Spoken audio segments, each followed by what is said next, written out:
बिस्मिल्लाहिर्रहमानिर्रहीम। अस्सलाम वालेकुम दोस्तों। ऑस्ट्रेलिया की खातून अंपायर क्लियर एंथोनी पोलोसक पहली मरतबा मर्दों के वनडे इंटरनेशनल मैच में अंपायरिंग करने वाली पहली खातून का एजाज़ हासिल करेंगी।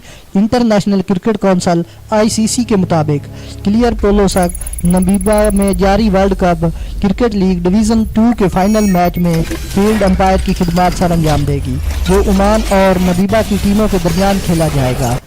क्लियर पोलोसक का कहना था कि मुझे बहुत खुशी है कि मैं वनडे इंटरनेशनल की पहली खातून अंपायर बनने जा रही हूँ। ऐसी कोई वजह नहीं कि ख़वातीन क्रिकेट में अंपायर नहीं बन सकती, बल्कि ये बहुत अहम है कि ख़वातीन अंपायर्स को मौका फराहम किए जाएँ ताकि सनफी तफरीह ख़त्म हो और दीगर ख़वातीन को आगे आने का मौका मिले।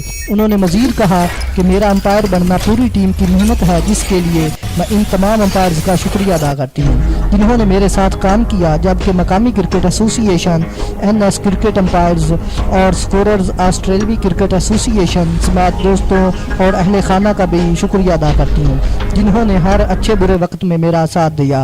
वाज़ेह रहे कि क्लियर ने 2017 में अंपायरिंग के फ़राइज़ सर अंजाम देना शुरू किए और सबसे पहले वुमेन T20 इंटरनेशनल क्रिकेट की अंपायरिंग की, जबकि 2018 में उन्होंने पहली मरतबा इंग्लैंड में क्रिकेट टीम के इफ्तिताही मैच में फील्ड अंपायरिंग की, जिसमें इंग्लैंड और ऑस्ट्रेलिया मद्दे मुकाबिल थे।